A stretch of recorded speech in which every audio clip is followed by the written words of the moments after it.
Moi moi les babes, bienvenue dans cette nouvelle vidéo. Aujourd'hui on va parler du mois de février. Pourquoi?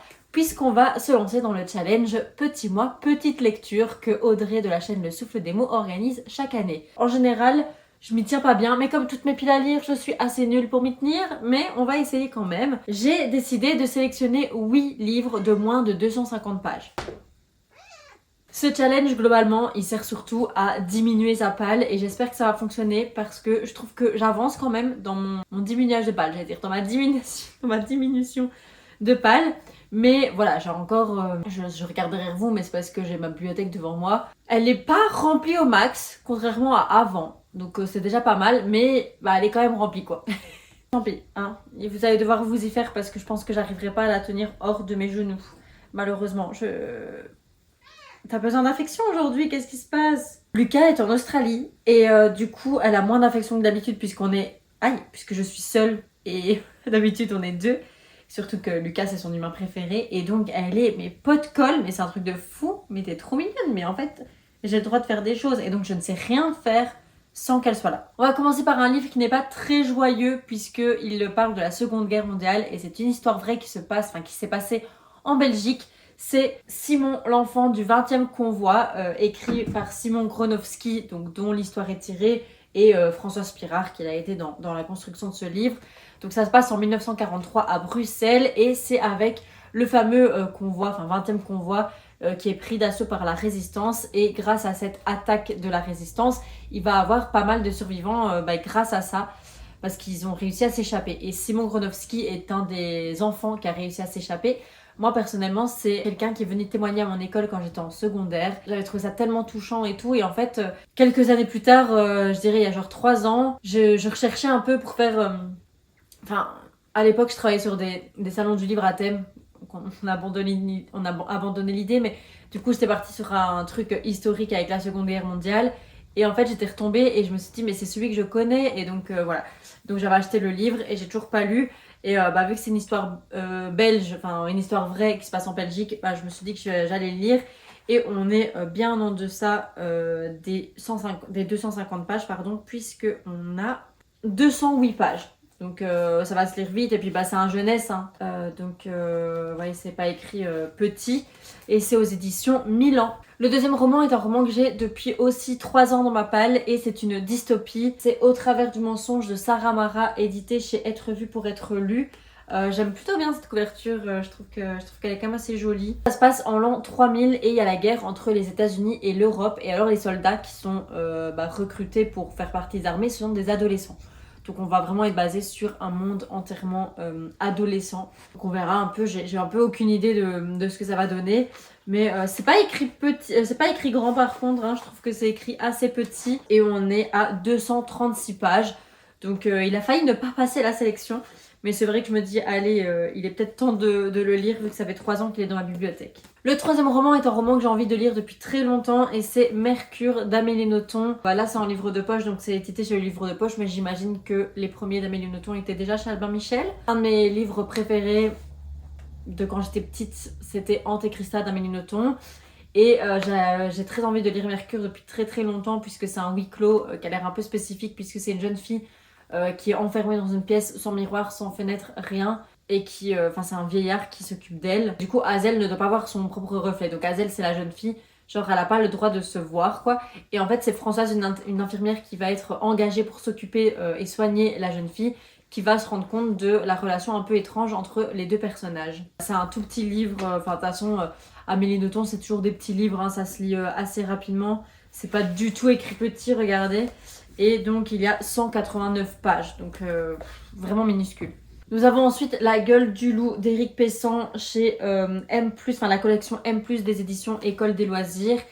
J'avoue que moi j'arrive pas trop à comprendre l'histoire de ce livre, c'est pour ça que je me dis bon je vais enfin le lire pour comprendre de quoi ça parle parce que je suis un peu dans le flou. Joe, son frère et sa mère qui vont aller vivre à la gueule du loup, c'est la résidence de ses grands-parents que lui n'a jamais connue et dont ils ont hérité à leur décès. Enfin, du coup, leur mère a hérité après le décès de ses parents, j'imagine. D'un côté, ils adorent, c'est super chouette parce que c'est en campagne. Ils peuvent ils peuvent jouer dehors, voilà, ils s'amusent, mais il va y avoir des phénomènes un peu mystérieux et inexplicables qui vont se passer, dont par exemple une peluche qui disparaît, un animal ensanglanté dans la maison, enfin bref, un truc bizarre. Et alors on dit à la fin, le loup va venir, le loup vient toujours. Et en fait, je n'arrive pas à comprendre, est-ce que c'est un truc fantastique ou est-ce que c'est une métaphore? Je ne sais pas, donc j'ai vraiment aucune idée vraiment de quoi ça parle. Tiens, que j'ai gagné un concours sur le compte Bookstagram Coulé comme l'encre. Et on est à 180 pages. Tout ira bien d'Elena Tenace aux éditions Livresse. Alors celui-là, ça fait un moment que j'ai envie de le lire parce que du coup, il y a un film qui est sorti qui est adapté de ce livre, c'est T'inquiète. Nous, on l'a projeté à notre soirée cinéma du Salon du Livre de Wallonie et franchement, les gens ont adoré. On est à 110 pages, donc c'est rien du tout. J'ai un pad, c'est sur le harcèlement scolaire du coup, avec un côté fantastique puisque Emma, en fait, elle se fait harceler et puis elle va mourir, je pense. Enfin, non, est-ce qu'elle meurt? Je me demande si elle va pas avoir une tentative de suicide parce que, ouais, on dit quand elle se réveille dans une chambre d'hôpital. Et du coup, en fait, elle va sortir de son corps et être un fantôme et regarder un peu, je pense qu'elle va revivre un peu ce qu'elle a vécu, etc. pour comprendre un peu les mécanismes du harcèlement, je sais pas trop, ça a l'air bien. Le deuxième tome de Tant que le café est encore chaud, donc le café du temps retrouvé de Toshikazu Kawaguchi chez Albin Michel. J'avais adoré le premier tome, le fait que ce soit des petites histoires, mais qu'il y a un lien entre toutes. Moi, dans les recueils de nouvelles, c'est ce que je préfère le plus, c'est quand il y a un lien entre toutes les nouvelles, et je trouve que c'est un peu le même genre du coup, avec des belles morales à la fin. Enfin, moi j'avais adoré, j'adore les romans japonais, très contemplatifs et tout, mais avec des morales, moi je kiffe. Donc c'est du contemporain, hein. Donc c'est l'histoire d'un café, je ne sais plus comment s'appelle le café. C'est un café à Tokyo et en fait tu peux aller dans le passé et dans le futur, mais tu dois absolument revenir avant que ton café ne refroidisse, sinon tu vas rester bloqué et donc mourir. Mais du coup on voit des relations humaines entre différents types de personnes, des amoureux, des amis, des parents. C'est hyper intéressant, enfin en tout cas le premier tome c'était hyper émouvant. Donc là j'ai vraiment hâte de voir ce qui nous attend dans le deuxième tome. L'avant-dernier livre est un livre en anglais et c'est Pizza Girl de Jean Kyung Frazier.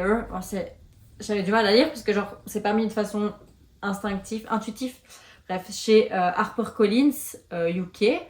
Bon là c'est aussi un contemporain et c'est sur l'histoire d'une jeune maman qui va un peu devenir amie et j'ai l'impression de développer un peu une obsession avec sa voisine. Ouais, donc ils disent que c'est une histoire d'une jeune femme qui essaye de trouver sa place dans le monde. Donc c'est une jeune femme de 18 ans qui est enceinte et qui travaille comme pizza delivery girl, donc une livreuse de pizza, d'où Pizza Girl. On dit que c'est une héroïne dysfonctionnelle qui est perdue et dans le déni. Et elle va devenir obsessed avec Jenny, une mère au foyer de son quartier. Voilà, et donc on va voir un peu la relation entre ces deux femmes.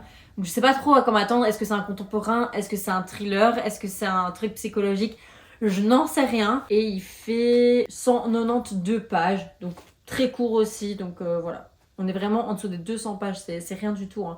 On se rend pas compte, mais en fait il y a vraiment des livres qui sont tout petits et qui se lisent vite. Et donc si vous avez peur de vous embarquer dans des livres de 300-500 pages, il y a vraiment beaucoup de livres comme ça de moins de 200 pages ou moins de 250 pages.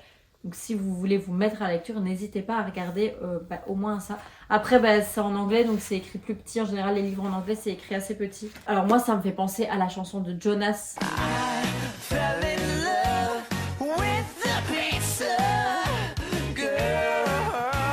Je pense que c'est un peu pour ça que je l'ai acheté aussi, je l'avoue.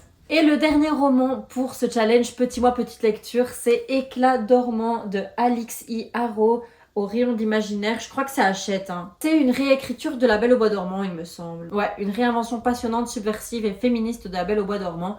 Zinnia, 21 ans ce soir, mourante bientôt. Super. Soudain, sa vie bascule dans l'univers de Belles endormies. Donc voilà, c'est vraiment le seul résumé qu'on a pour ce livre. J'avais vraiment entendu des super bons avis quand il est sorti. Ça fait déjà genre, je pense, à mon avis, 2 ans que je l'ai. Donc il est peut-être temps que je le lise. Mais vraiment, les gens avaient adoré et je trouve super beau, hein, franchement. Enfin, j'aime un peu moins le jaspage, j'avoue. Bon, c'est les ronces, voilà. Mais moi, j'aime vraiment beaucoup la couverture. Je trouve que c'est très beau. Et en plus, il n'y a pas de jaquette. Je déteste les jaquettes sur les... Mais après, ça protège, mais je les enlève pour lire parce que ça m'énerve, ça glisse et tout. Bon, c'est écrit quand même assez petit. Regardez, c'est surligné. Ah, c'est genre pour signifier des SMS. Ok. Ah oui, donc ça se passe dans le monde de maintenant, quoi. Moi, je découvre en même temps que vous, hein, donc... Et là, on est à 237 pages. Donc il a failli ne pas passer, mais il reste en dessous de 250 pages. Voilà, c'est tout pour cette pile à lire de petites lectures, donc des lectures de moins de 250 pages. Si vous avez lu certains de ces livres, n'hésitez pas à m'en parler en commentaire sans me spoiler, s'il vous plaît. Et si vous comptez en lire certains, ou alors que je vous ai donné envie d'acheter ou de vous procurer de telle ou telle façon ce livre, on n'est pas obligé d'acheter, vous pouvez emprunter. Et vraiment acheter d'occasion, c'est très pratique aussi. Moi, j'achète quand même beaucoup d'occasion. Bref, je vous fais des gros bisous. À très bientôt. Ciao!